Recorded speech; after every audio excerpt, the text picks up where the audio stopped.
Hey, everybody. Welcome to today's podcast. This, of course, being the Concealed Carry Podcast, episode 420. We have the two Colorado boys doing an episode number 420. All right. But we're keeping things, keeping things cool. All right. Nobody's using, nobody's token.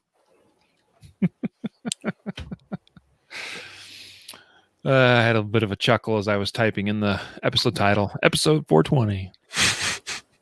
It'd been cool if we'd had it on 420. Yeah, we didn't miss it by much. Funny enough. In fact, we've taken, over the 4+ years we've done the podcast, we've taken a week or so off here and there. If we hadn't taken some of those weeks off, it may have landed right on the day. You know what? And I'd much rather spend the time thinking about and talking about guns and gun stuff on a day like 420 than the other thing 420 is known for. Lavish parties? Yeah. Or Hitler's birthday. Is that his birthday? Yeah, I think so. Oh. Yep. Of course, Columbine unfortunately happened on 4/19. I think they wanted to do it on 420, but I think it was a day out of school or it was a Saturday or something. I don't remember exactly. Something like that. Because, they worshipped Hitler and all that stuff. Interesting little tidbit. One of my daughter's birthday is on 420. Poor kid. I'd much rather remember it for that though. We have a good time celebrating her birthday on that day. Okay, so hey guys, I know it's kind of a funny way to start off the live feed here. Talk about. I'm avoiding the word, but you guys all know what we're talking about.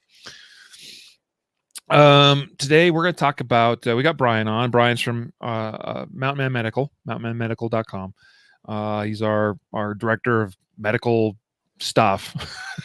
What was your official title? Director of Medical Training. Director of Medical Training. See, sounds fancy.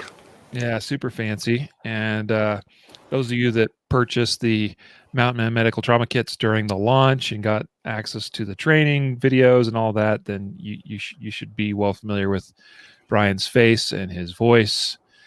And so he's back. We're going to talk about some medical related stuff today. In fact, today's topic is keeping your cool during trauma situations, during stressful situations.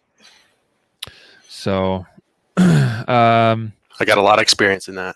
Yeah. So I'm looking forward to it. And of course, as is the usual, we kick things off here in the live feed. Say hello to everybody. Welcome y'all. Welcome Tris and Bobby and Casey and Mark and Gary, Joshua, Diane, David, Bob, Randy, Scotty, who has some not so nice words to tell us, Andrew and Alfonso. Thanks for joining, guys. Appreciate you being here, and thank you for your kind words, Andrew, on YouTube. In fact, that's just because it makes me feel good. That's worth putting up on the screen. All right, so what we're gonna do is kick off the recorded portion that goes to the audio side of the show, the audio only podcast. That is, this is a podcast first and foremost. We've done it for almost 4.5 years. And for episode 420, so that's a bit. If you ever miss the live feeds, you can obviously catch them after the fact on our YouTube or Facebook page and channels. And also, you can just go to your favorite podcast app and find the Concealed Carry Podcast and catch the latest episodes there as well. You just can't watch them there.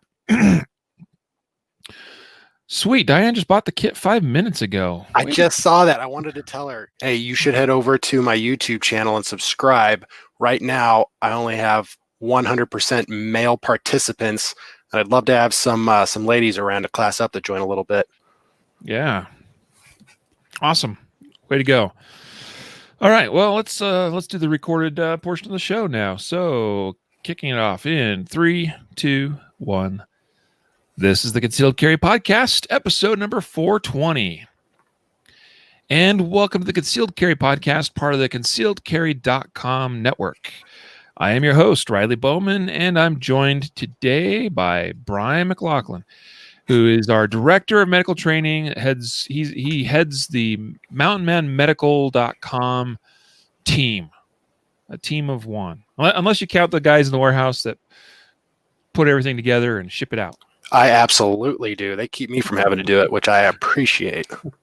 Absolutely. And so excited to have Brian back on the podcast. He's been on a couple times in the past. A couple months ago, we had you on as actually the Mountain Man Medical line was launched.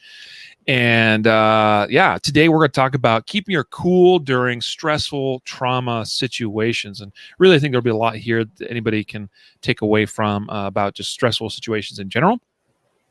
But it's really all about keeping your cool. I think on both sides, frankly. I mean, you as assuming you're the one that has to provide some care, you got to keep your cool, and it's really helpful too. And patients keep their cool too. And I think that's an interesting angle to explore. And Brian, you've got some experience in this, so we'll look forward to getting into it with you.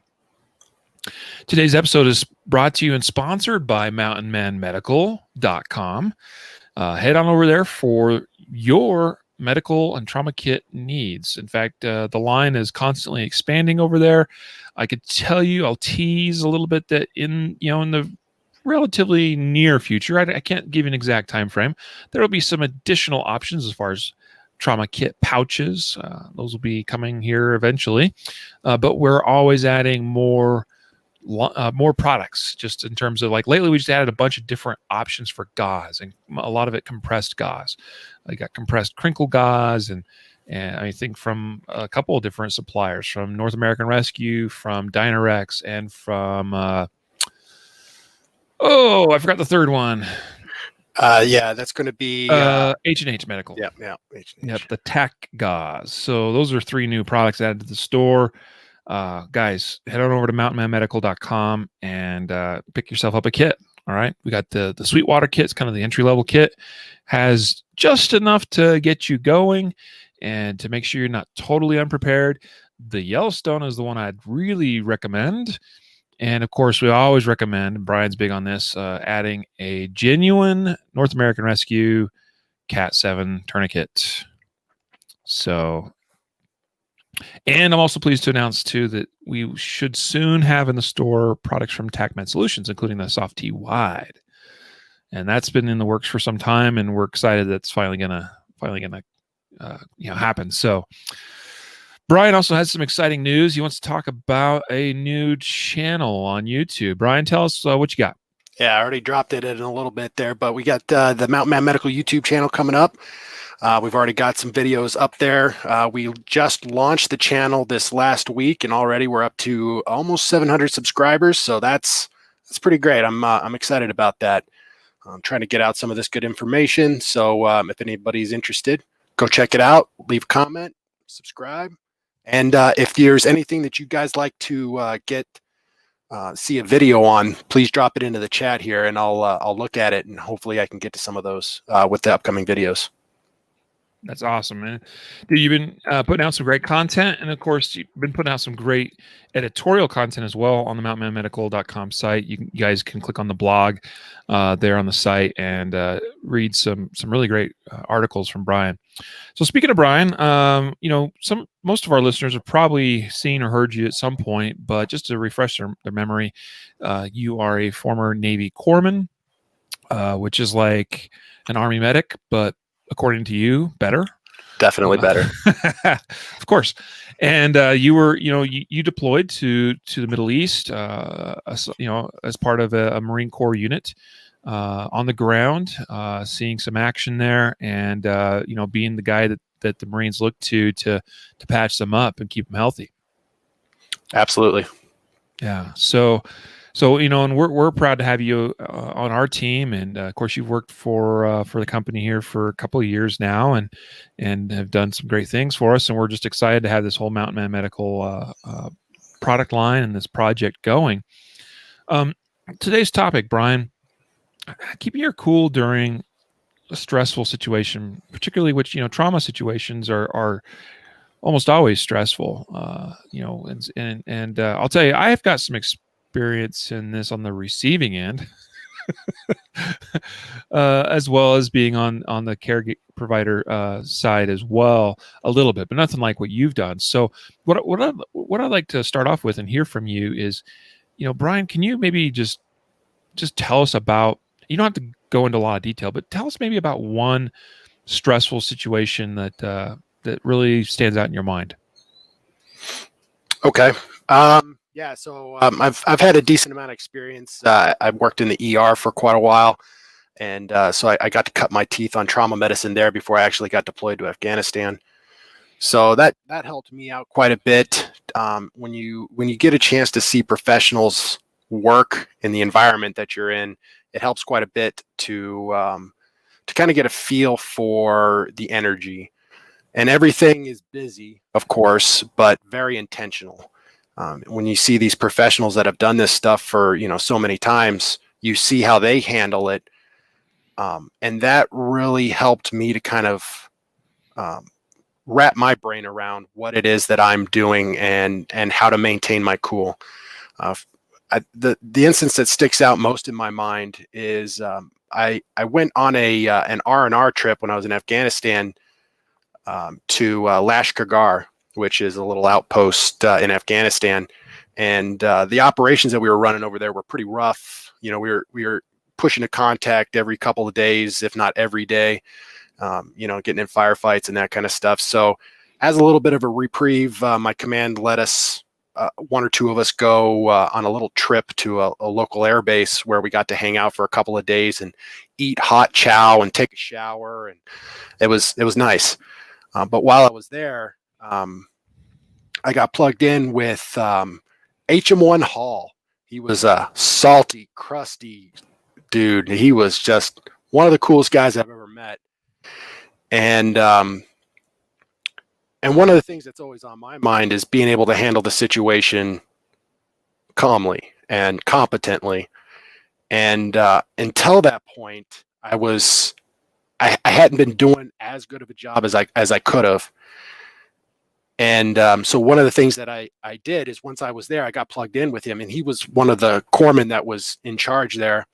And I got to go hang out with him. My gunny said, "Hey, why don't you go link up with HM1 and see if you can help out any." So I got there, and right about the same time that I got there, I got the introductions all around, and HM1 Hall says, "Hey, you down to help us out? We've got some people coming in we need to work on." And of course I was absolutely.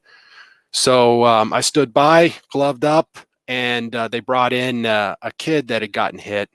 He had stepped on an IED, and it was pretty rough. And when you brought him in, you can tell right away that something's not right. And you could tell that he had lost a decent amount of blood. He was very pale, wasn't moving, didn't respond to any kind of stimulus. And they started working on him, and I trying to help and do what I could, packing wounds and all that kind of stuff. And they started giving him blood products, and you could see the color on his face just come back within maybe 10 minutes. It was pretty amazing to see. And he woke up and started trying to get up off the gurney and all this other stuff. We had to kind of hold him down because he didn't know where he was at. But seeing HM1 Hall handle the situation so like it was an everyday thing, that this is not that big of a deal. And he looked at me and he said, "Hey, Doc, you got this." And I said, "Yeah, I do got this," And seeing him operate with such calmness really helped me throughout the rest of my deployment to handle it in the same way that I saw HM1 Hall handle it. And throughout the rest of the deployment, I kept thinking about how calmly and competently he handled that situation, and I really wanted to do the same. So that helped me out quite a bit. That's awesome. So actually seeing someone else operate calmly in a stressful situation sort of helped you to do the same. Absolutely. And I think, if anybody is out there who's second guessing themselves thinking, "There's no way I could do that, I could never handle that kind of blood," you can. One, you can because you have to. It's important that you do it. But also because you can be whoever you want to be. You want to be someone who can handle that kind of situation, see yourself handling it well, and you will. Yep. That's really good advice, and you shared similar advice in the filming we did for the training videos as part of the launch of the Mount Man Medical line, and I think there's a lot of truth there. Like I'll tell you, for me, I mean, okay, so I've responded to a couple of pretty bad vehicle accidents in my lifetime, and one of them was right there, like really helping with the victims of that, and it was pretty intense, but just recognizing, like, just being totally objective focused, like there's a job that has to be done. Yeah, stuff's broken, bones are sticking out, blood is everywhere, whatever, but like can't focus on that other than we've got to take care of this person, right? Help them and by the way, the one accident I'm particularly thinking of was just a few years ago in Utah on a very lonely, desolate highway between Price, Utah, and Green River, Utah. It's on my way back from a work trip there, actually, but I had my family in tow. We decided to take a little trip over there, and it was pretty intense, man. But that would be just kind of like when I listened to you. Now there were others there too helping. In fact, the one gentleman that ran up was a doctor. I don't think he was necessarily an ER doc or anything like that. I don't remember what kind of doctor he was, but he's a doctor, and he knew a thing or two, obviously. So he jumped in and was very professional and to the point, and focused on providing the care that was needed. And once he showed up, I kind of was like, hey, okay, Doc, you're in charge, right? And just tell me what we got to do. And so part of it, I will say, once we got, so one of the individuals, it was actually a mother and her daughter that was involved in this. It was a head-on collision on this highway. And the other vehicle occupants, they were totally fine, which was bizarre because they were in what I would consider, it was an older, probably less safety rated vehicle. And they were actually the ones at fault. They crossed the line because they got distracted driving and slammed into the Subaru. Well, Subarus are supposed to be, kind of safe, right? Mm-hmm, mm-hmm. Well, unfortunately, this woman and her daughter in the Subaru were pretty banged up. It was an adult daughter, and the daughter was actually driving, and she was the one that was hurt the worst. And we couldn't actually extricate her safely from the vehicle. She later passed away, unfortunately, and but the mother just had a broken leg and an arm. I think it was broken, if I remember correctly. It was pretty bad compound fracture in the leg. But a lot of the situation was just trying to keep Mama calm, because she was hurt, she's hurting, but she was mostly concerned about her daughter. She was really freaked out about her daughter. And I remember just kneeling down there and just talking to her, and like the thing that seemed to help her was kind of like what helped me. And that was keeping her focused on, look, we're doing what we can, staying objective focused, right? We have a mission here. We had to take care of, and we are taking care of your daughter. We're doing everything we can. Okay. And it was, I'll tell you though, it was challenging, keeping her calm and keeping her, because, keeping her calm helps her. Right. And, so yeah, it was a while. It was a good 30 minutes before, because we were out literally exactly halfway between these two towns. So it was a long response time. Yeah. So that's kind of, one of my experiences. And so kind of to your point, that's what I wanted to throw out there about staying, really focused on the task at hand. Don't get grossed out by blood. Blood. Some people do, and some people claim they can't help it. That may be, I don't know, but I think if you just really try to put that out of your mind and just stay focused on the task, I think helps. I don't necessarily like blood either. It doesn't bother me, but it's, like nobody likes seeing blood. Nobody likes seeing bones sticking out, right? It's jarring to your system. You're like, oh, I know, geez. I don't like it. Yeah. So, cool. I appreciate you sharing that story with us from your experience. Brian, what would you say to, as far as helping the patient, remain calm, or even being on the patient side? Have you ever had a serious injury yourself? No, I've been pretty fortunate. I've had a few knee injuries and things when I was in high school. I had to have surgery for that and that kind of stuff. But I have worked on a lot of people, and I've worked on every kind of patient I think I can imagine. Something that kind of sticks out into my mind is like early on in my corpsman career, I was learning how to do IVs in the ER, and I was new, so I'd never done too many before, and so I'm going in. There's this little old lady that I'm trying to get this IV stuck on. She must have been 80, 90 years old or something, and I'm going in, and the needle's just shaking on the way down to her arm. And she sees me and she says, "You got this, honey. Don't worry about that." Oh, nice. And that just immediately my shakes just went and it made my life a lot easier, to have her confidence and to say like, "Hey, it's okay if you screw up. I still believe in you." So, when it comes down to something like that, I think as the patient, it's a lot harder to remain calm. It's really going to come down to the individual person. But I think a lot of this is going to be the can you tell the person that's working on you that you believe in them and that you trust them? I think that relieves a lot of the pressure that they have because, if you're working on somebody, they're staring right at you. So they're going to be watching you and the way that you interact with them and you say, "Hey, I trust you. You got this." And if you remain calm yourself as the patient, then that's going to carry over to the person that's working on you. And if they're a professional, that's probably not going to mean as much as it will to somebody who's just a first responder who's never come up on something like this. But it's still going to mean something, even to that salty paramedic who's seen 100 calls. Yeah.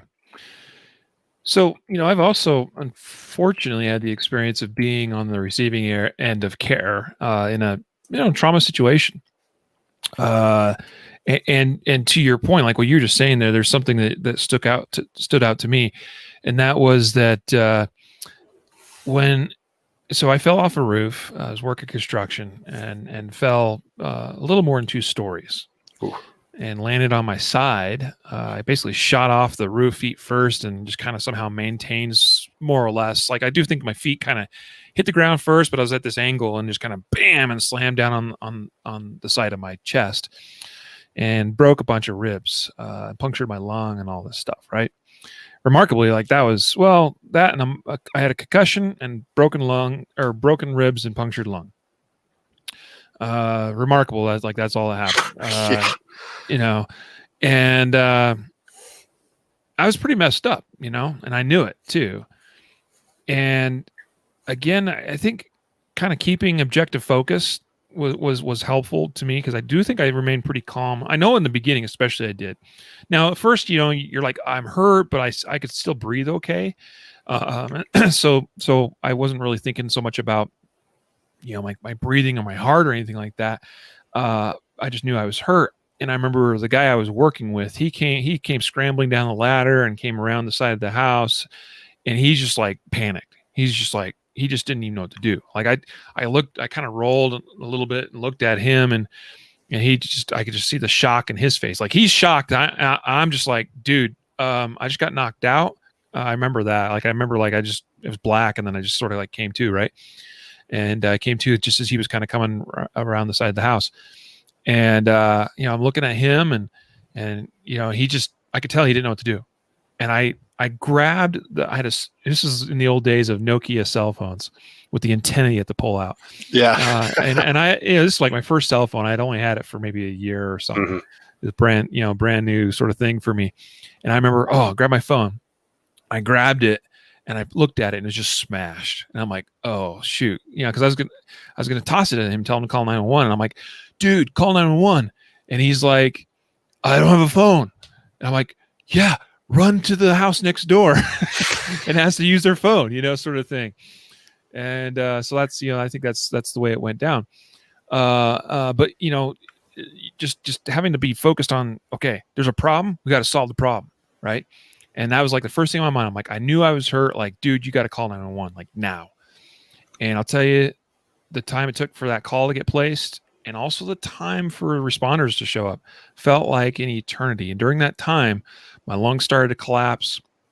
Breathing became very, very intensive, labor intensive, very difficult, and a lot of pressure in my chest. And that's when I started, I wouldn't say I got panicked, but I could kind of feel that welling up inside me a little bit.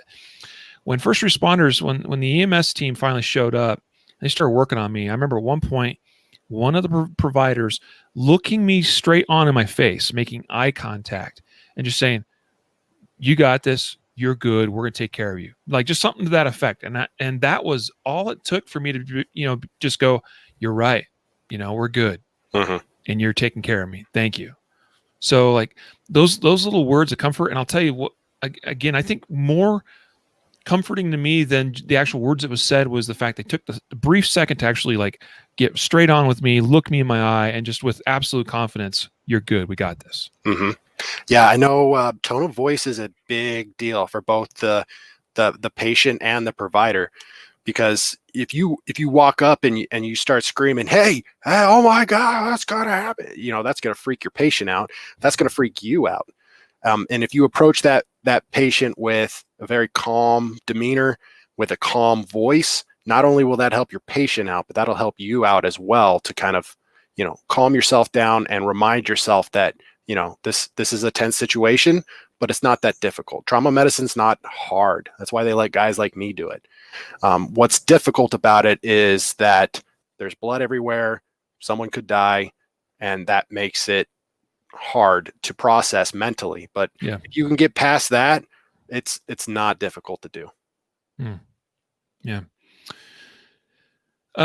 One thing that you talk about in some of the training that you've put on, that, like the video that we did, I remember very well you talking about situations where you're responding to a situation and you may not know what to do sometimes right away. And so that kind of like, I don't know what to do, can be a bit of a, can kind of freeze you up a little bit. And no action is certainly not a solution, right? So tell us about, how you can kind of push through that kind of, like, what do I do? Well, first off, I think a lot of panic is generated by not knowing what to do, and we can remedy that with training, right? You can know what to do. Like I said, trauma medicine is not hard. It's easy to learn. You just have to know some very key elements, and you can do, you do a lot of good for somebody. But I think one of the things that really helped me out a lot, especially when I was in Afghanistan, was visualizing myself succeeding. And I would go through a lot of scenarios. And after I had that interaction with HM1 Hall, I began seeing myself reacting to a situation in a way that I imagined HM1 Hall would react to that situation. In my mind, HM1 Hall was the end-all be-all of all combat medics. Like, he could do no wrong, and if I knew he was coming to work on me, I would be glad that he was the one that was there, because of the level of competence that he displayed in his calm demeanor. So what I started imagining myself doing as I was out on patrol, and occasionally I would, I like to keep my head up, make sure that I know what's going on around me. But I would also be thinking to myself, if we took a casualty right here, how would I react to that? What is my plan of action? And I would start looking around me and start picking out places that I would drag the casualty, possible drop zones for the helicopter. And I would also, and this is probably the most important part, I would also imagine myself handling it like the best combat medic that ever walked the face of the earth. And approaching it with that level of confidence, and visualizing myself succeeding, I think is essential. And when it came time, I was able to react quickly and competently and with zero hesitation and no panic whatsoever. It worked incredibly well for me. And I think that's a big part of it. If you see yourself panicking, if you think to yourself, I can never handle that kind of blood, and you see yourself just losing it, then you will lose it. And if you're the kind of person who's been seeing yourself handle a situation like that, you can stop. You can stop visualizing yourself do that. Visualize what HM1 Hall would do and do that. And I think that'll help a lot. Now, it's not going to get rid of all of it. The only thing that gets rid of all of it, or maybe even just some of it, is experience. The more experience you have, the easier that it gets. But I like to read a lot, and one of my favorite characters from history is Teddy Roosevelt. And he said in his autobiography that he wasn't always this strong, brave, robust character that he presented to the rest of the world. He said he wasn't always like that. So essentially what he said is that he faked it until it became a reality to him. And I had the benefit of reading that when I was young, and I've carried that through, and that's what helped me come up with, you know, my whole ideology about being a up and down with my whole ideology about how to handle the panic. And once I was able to kind of understand that you can fake it until you make it, until that becomes your reality, I think that's a fairly essential way to look at things. Yeah. You know, I appreciate you touching on a lot of the mental aspect there and visualization as well. So lately I've actually been, you know, I like to read as well. And I recently have been reading and studying a little bit more from two books. One is called With Winning in Mind by Lanny Basham. It's a older book, but it's really based around Lanny Basham is a Olympic gold medalist in Olympic rifle shooting from back in the 70s. One of the few we've actually had, I think, successfully, you know, win a gold at the Olympics from the U.S., ironically enough. And he competed at a very high level for a number of years. And through that process, he learned a lot about the mental side of, you know, the mental aspect, mental strength, mental preparation. And a lot of that, you know, that is talked about is about how you see yourself, how you visualize, you know, yourself and your future and who you're becoming.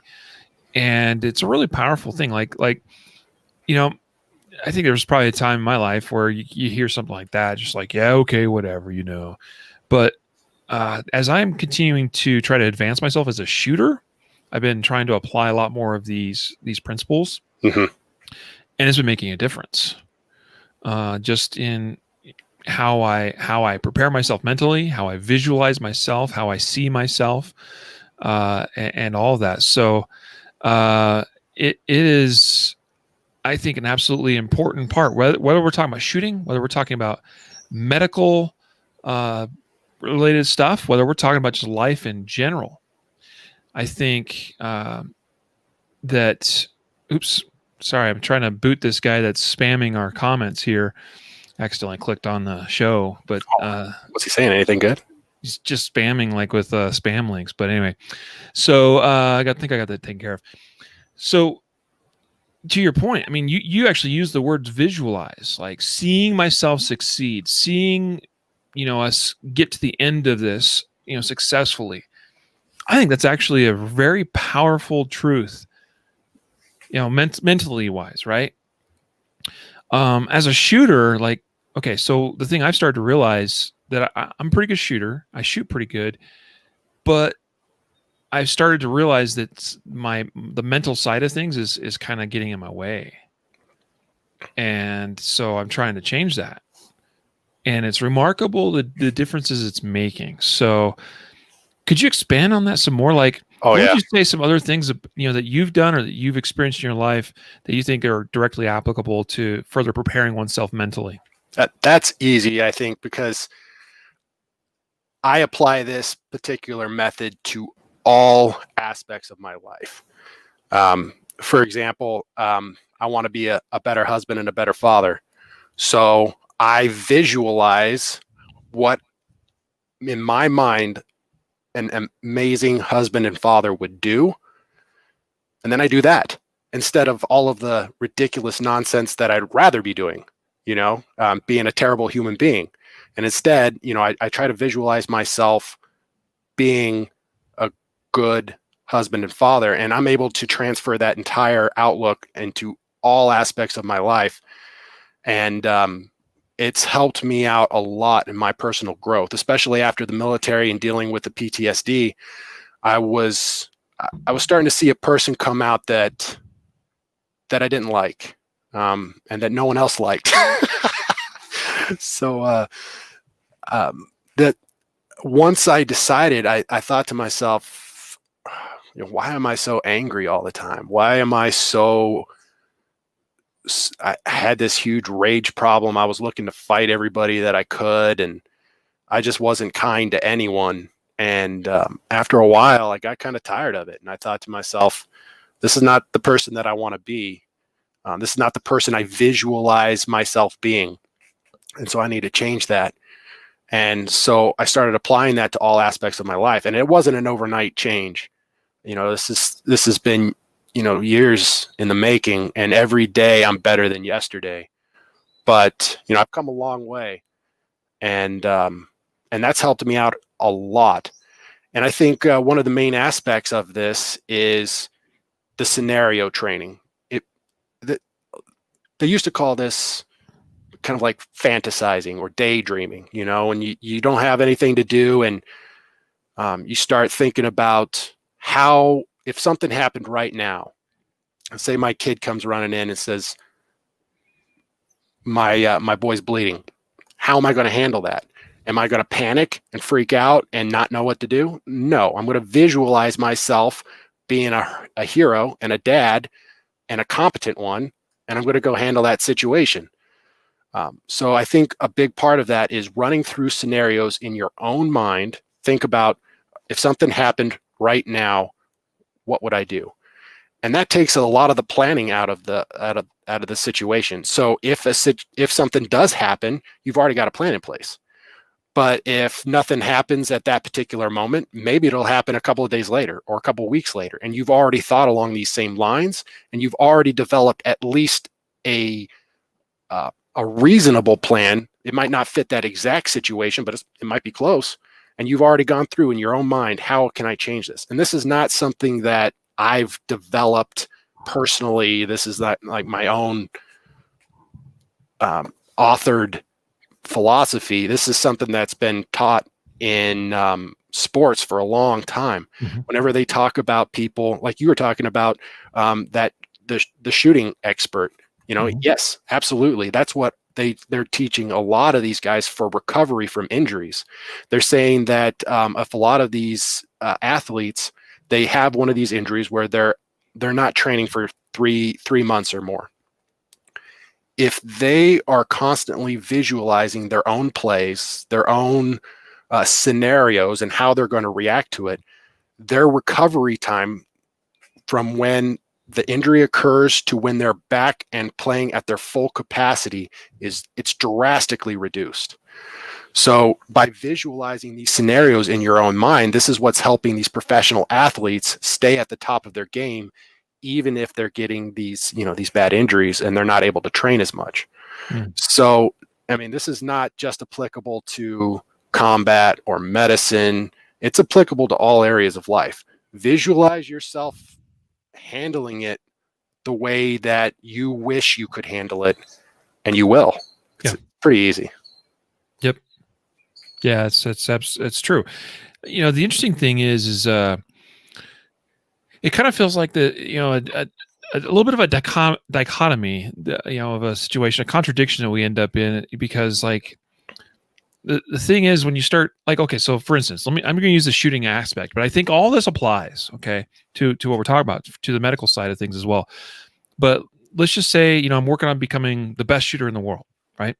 Well, to get there, to do that mentally, I got to start thinking that I am the best shooter in the world. The danger is that, you can relatively easily become a bit, conceited about that. Like, I have a theory on that. I'm the best, in the world. I am going to dominate. And that's helpful in you mentally becoming strong enough and visualizing, that end goal where you're trying to get to, and that'll help you get there. But do you become a jerk along the way? Right. So that's the thing that kind of comes up, right? Do you see yourself as a champion, or do you see yourself doing the things that a champion would do to become a champion? So to become a champion, you train every day. You need to work to become a champion. Champions aren't just born, they're made, they're developed, they're trained, and they're taught. So the way that I see things is, once I got out of the military, I had a huge identity crisis. I'm not Doc anymore. That's all I know how to do. I was good at it. I was amazing at being a Doc, and now I'm not a Doc. Who am I? And I struggled so hard with that after the military, and none of the jobs that I was doing, I could see a benefit in it. I went from being a key element to a dynamic team to nothing and not helping anyone. And I struggled with that for a good couple of years. And what I finally came to realize is that while I'm not a warrior by occupation, I'm still a warrior in my mind. And this is not what warriors do. Warriors don't give up. They don't stop. They constantly work to better themselves so that they can be better warriors. And once I realized that even though my occupation isn't war anymore, I can still treat my life as though I need to constantly improve and constantly get better. Now my life isn't on the line as much, so it's not quite as detrimental if I don't. But it's a huge improvement to my own mind, because instead I'm treating every day the way that one of my heroes would treat it. What would HM1 Hall do? Would HM1 Hall would get his butt out of bed and go PT, because that's what champions do. And I think if you treat life that way, your identity doesn't matter, and you can do anything, and you don't have to have your ego wrapped up in what it is that you're doing as a job, but how are you getting better? I like that. Because I think it's totally fine to think, my goal is to become the best at this one thing in the world, but approaching it from like the angle that you suggested, I think would be helpful. I also think that we got to break things up into smaller chunks and smaller goals too. One of the things that I'm really big about is just being a little bit better today than I was yesterday. And the thing is, we don't make a sudden change and improvement of anything in life in just one day, right? And that could be sometimes challenging to track that improvement. Did I make improvement today? As I'm looking, tonight, as I'm, getting ready for bed or whatever, and I'm looking back over the day. Well, what did I do today that made me somehow better than yesterday? And that can be challenging sometimes to figure out. And even that, in a way, can sort of sometimes almost even be a bit of a discouragement, where you're like, well, it's hard to. It's like right now, I'm trying to get a little bit more physically fit. I'm trying to lose some pounds, but it doesn't come off fast, and you don't bulk up, get this awesome physique that you have envisioned in your mind instantly, right? So like staying really focused on that on a day-to-day basis. I think the key there is to set goals, kind of like what you're talking about, like how does a champion or a warrior, in your case, how does a champion train? Well, they put in the time day in and day out relentlessly without fail, even on the days they don't want to. And I think that's actually the thing that probably separates true greatness from just good, is that you do it kind of has to do with integrity a little bit, because you do those things that are hard and that you don't necessarily want to do because you have to do them. So you do the things you got to do even when you really don't want to do them. And the thing, if you want to be a champion, you have to. If that's what you want to do, and it doesn't even have to be a champion or a warrior. If you just want to succeed at life, you have to constantly be working to make yourself better. No easy day. you're always better than yesterday, right? You should always be striving. And if at the end of the day you thought to yourself, I did nothing to improve myself, none of the things that I wish I wanted to change about myself are any closer to changing, then you failed. And I've had days like that. I've had plenty of days where I have not progressed at all. But the more I do it, the easier it gets for me to maintain that level of motivation, because no one's going to do it for me. Great comments, by the way, from folks on Facebook here. Like Casey here saying, don't rely on motivation, rely on discipline. I think that's really key. Kevin here says, also to accept ourselves and improve little by little. And we do have a question that came in from Mark. I'm going to actually have you address here in just a moment. But before we move on from kind of this current topic where we're at, talking about this idea of visualizing oneself and your goals and setting goals and also achieving those things. You talked about how you got out of the Navy and came home too from Afghanistan, and you're just like, now what, right? And I know for a fact you're not alone in that. There's so many dudes in the military that end up in that same boat where that whether it's whatever branch it is that they're in, they're performing some job, some function that they are proud to be a part of, whatever it is. They're part of a team. That camaraderie is there, and I know a little bit what that feels like from my time being in a law enforcement agency, and you develop that same kind of sense of camaraderie with your fellow LEOs, and so one day that comes to an end. And then you're left wondering, now what? Well, I think the key is we got to always be, we may have a particular goal, and we sometimes set goals and we don't even realize we set goals. Like we just get lost in the idea of accomplishing what it is that we're accomplishing, right? Like a lot of guys probably go into the military and not think, well, I'm going to be the biggest, most awesome, soldier on the ground or whatever. Like I want to serve, right? And then you get there and you're accomplishing all these things. You're doing these things with your team. And then also one day that's gone, right? The thing that you lived for, the thing that you're willing to die for is just done and over with. Well, we have to constantly be looking over the horizon, right? The horizon's there. That's where I'm trying to get to. But then I got to think, what do I do when I get to the horizon? What's next? And it's really important. It doesn't have to be figured out all right away, but as you recognize you're getting closer to that horizon, you got to start figuring out what's the next step, what's the next goal, where do I go from here? Yeah, I think a big part of my success, especially in the military, was that I wanted to be the best, and I wasn't even close, but I wanted to be, and so I would strive to become the best. And once I got out of the military and I had lost all of my identity and I was trying to find a new identity, trying to decide who I wanted to be, I realized that I can apply my whole concept of being the best corpsman to being the best at life. And I'm not even close, but every day I'm a little closer. And that's what keeps me pushing. My brain starts to eat itself when I'm not giving everything I have. As soon as my life starts to get comfortable, I start to fall apart and my brain eats itself and I'm just a miserable mess.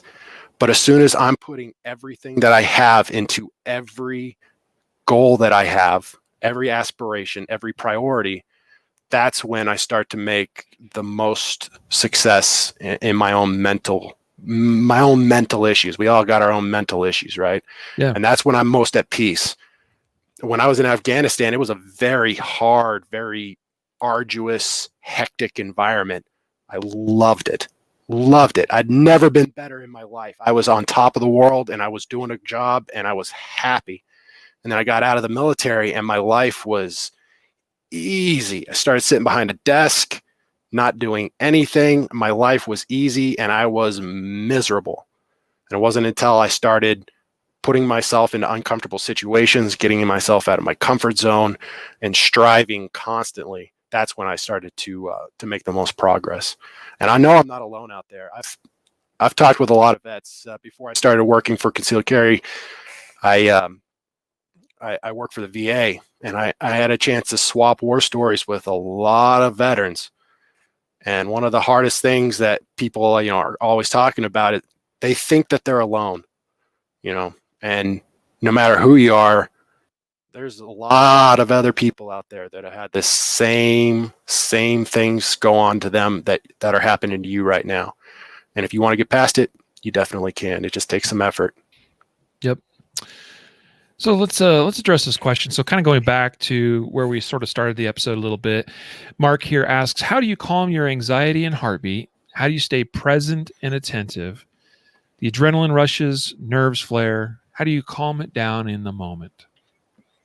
My dad was a career firefighter, and when I joined the military and I told him I was going to medical, he's big old grin on his face, and of course he had all sorts of advice for me.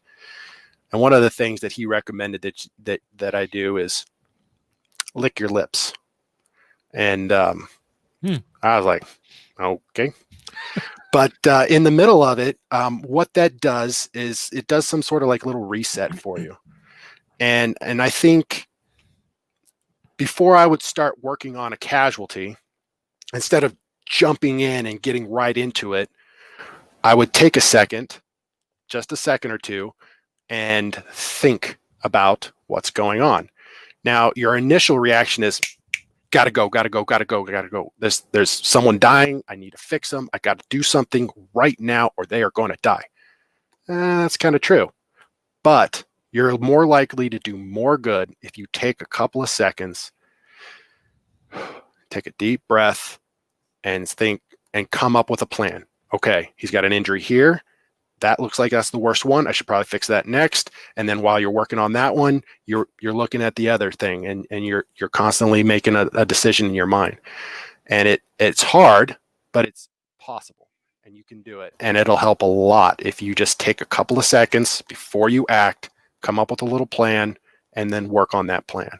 And then again, talk to the person that you're working on. Hey, I'm here. I'm going to help you, and this is going to be fine. I got you. Dude, I could totally see your voice being a calming influence on people. Oh, absolutely. I was good at my job. I know you were good at your job. You said you weren't the best. Well, okay, but who's to say who the best is, right? But what I know is I'm sure I have confidence you were good at your job. Good answer too. And I was just thinking too, actually, to part of the question that Mark asked about, he said, how do you stay present and attentive? And that kind of stuck with me because another book that I'm reading right now is Practical Shooting by Brian Enos.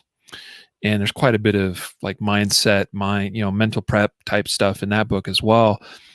And the big thing that Brian talks about a lot is, and of course, Brian Enos, for anyone that doesn't know or doesn't recognize the name, is he was a big shooter back in the day, and him and Rob Latham came up kind of together. They trained together, they shot together, they were both really, really, really good. Rob is stuck with it a little bit longer and continues to compete today, whereas Brian retired from the shooting sports almost two decades ago. But he wrote a book in the 90s called Practical Shooting. And he's real big on just observing or being aware of like, okay, so you're getting ready to shoot a stage, right? Let's say at the highest level in the world. Let's say at the, USPSA national championships. All right. Big stage, right? You're all excited. You're amped up. You want to do well, whatever it is. There's all this pressure, right? And a lot of that's self-imposed because we pressure our own selves to try to do well. And the fact of the matter is, you are either prepared or you're not, right? Like you're prepared in some fashion. Your level, your skill level, your performance level is whatever level it is going to be. So you can't just magically on game day, go from being a JV high school basketball player to being LeBron James. Like, it doesn't happen that way. You don't make that jump. You don't go from zero to hero instantly like that. On a world, on the world stage at the big national championships or whatever. That just doesn't happen. Like, you are who you are, what you've put into it. That is what it is, right? So there is no. it's kind of like the old Yoda phrase, right? Try, there is no try. There's only do, right? And so you just have to show up and be present in the moment. And I think the way you do it is, I think you have a focus, you have a focus point, an objective, and an objective that doesn't sabotage you, right? So when I'm going up to a stage, getting ready to shoot, the last thing goes through my mind right before the buzzer goes off, right before I say, yep, I'm good to go. This is the last thing that goes through my mind. See my sights on the target, on the center of the target. That's it. That's my focus, right? Before that, I've put in the time to visualize what I'm going to do. And I know I have the capability to do all those things. I know I have the capability to make all those shots. I may not move as fast and as aggressively as JJ Rakaza, but I know I can make all the shots. I just, it is what it is. My speed, So what it comes down to is I got to make my hits no matter what. Like that's and at the end of the day, I got to make my hits. At the end of the day, in a medical setting, you got to patch a dude up. Like you have to get the job done. You have to stay focused on it. And so my job shooting a course of fire is get my hits. Well, how do you get your hits? You guys see your sights on target. So you got to go back to what that base focus is, like what it has to be. It can't be, I want to get to the end of the stage as fast and as accurate as I can. That's not specific enough. And it's also potentially self-sabotaging, because when you start thinking I'm going to do something fast, it screws you up every time. When you think you're going to go fast, that's when you trip and fall. And so you got to stay focused on, I'm going to move as fast as I move, right? I'm going to move as fast as what I've trained to do in practice. But I'm going to step up on the stage and I'm going to think, okay, there's all my targets. I've memorized them. I figured out where they are, because USPSA stages can be rather tricky sometimes. They like to hide things behind, walls and barriers and barrels and stuff. So, okay, I know where the targets are. Now I just got to step up to the line, see my sight on every single one of those targets and press the trigger. And by just being focused on that one objective, that keeps me focused. And that keeps me aware in that moment of what's going on with my gun. And that's the important piece. So to wrap that up, and then you say your bit, you have to figure out what that focus phrase or idea is for you yourself in whatever capacity you're trying to operate at your best in. You have to figure out what that is. All right. And then when that moment comes, you go, lick my lips or whatever it is. Well, you're visualizing yourself succeeding. I'm sure you're not visualizing yourself fumbling a reload. You're seeing yourself smooth and clean and efficient in every time you're moving. And I think medical is that same way. If you just think yourself, oh, I'm not gonna flub this tourniquet application, then you're not going to, or you're less likely to, and you're going to be a lot calmer and smoother. Like you said, are you going to handle it smoothly? Because you don't want to go fast. Fast is where you fumble. And that's what I saw a lot of people make their most of their mistakes is when they're trying to go fast, because they're panicked. They know, hey, I have to go fast, and they wind up going slower because they're trying to go so fast. But if you take a moment and you move with purpose and smoothly, you're going to beat that person going fast every time. Yep. Yeah. There you go. So try, there is no try. There's only do. You step up in the moment and you just do. That's it. And it is what it is. I think that's kind of where I'd leave it today. So Brian, man, we've covered a lot of stuff, a lot of good stuff, brother. I think, including some things I didn't expect us to necessarily, get into, go down that path, so to speak. So last words from you, Brian. I mean, about anything we've talked about today, about plug your stuff again, your YouTube channel, Mountain Man Medical, all that stuff. Let us hear it. Every day better than yesterday. I think if you go about life like that, you can do a lot worse than that. And then definitely go check out the YouTube channel. We're cooking along. We're We're having a good time over there. If you have any ideas for videos, some things that you'd like to see, feel free to drop them down. I'm always looking for good content ideas. Got a video coming out generally every Friday. We've got the next one coming up tomorrow. And I'll let you guys know, no one else knows this in the entire world, maybe not even Riley, probably not even Riley, that tomorrow I'm going to be talking a little bit about teaching my boys. I've got 3 young sons, and I'm teaching them how to apply a tourniquet. Nice. So that was a fun exercise. I had a good time with that. I think the video turned out pretty good, and I think you'll probably enjoy it, especially if you got kids. I think that this will be a good one for you. Awesome, man. That's great. I look forward to that. And so, guys, head on over to YouTube, search Mountain Man Medical. You'll find the Mountain Man Medical YouTube channel. Subscribe there. Turn on the little, little alert notification thing, the bell thing, to the side of the subscribe button, and make sure you can see all the new content that Brian is putting together and putting out on the channel. Head on over to mountainmanmedical.com for your trauma kit and medical needs. Check out the full lineup of products and gear there. New stuff being added dang near every week. And then, of course, we got a lot of the same stuff also on the concealedcarry.com store. But, all the concealed carry stuff is always available on concealedcarry.com. We do appreciate you guys' support of concealedcarry.com, mountainmanmedical.com, and everything we do here, because without you, it wouldn't be possible. All right. Your purchases of these needed things. I mean, trauma kits, I think everyone should have one, right? Your purchase of one of those supports, that pays Brian's wages. It pays mine too, as well. So we do appreciate your business and for listening and trusting us. So it is time to bid you all adieu. And with that, we remind you to train right, train often, and train safe so you can fight hard, fight fast, and fight true. Take care. Mark, I totally got your Matrix reference. Totally got it. I saw that one. That made me smile. Made me smile too, but I was busy doing podcast stuff. If only it were that easy. Yeah, no kidding, right? Red pill or blue pill? Which one are you going to choose? I'm going to take them both and see what happens. Well, folks on Facebook and YouTube land, thank you for being a part of this. We'll be back next week. Shop Talk on Monday and podcasts on Tuesdays and Thursdays. And so until then, we bid you adieu. See you later.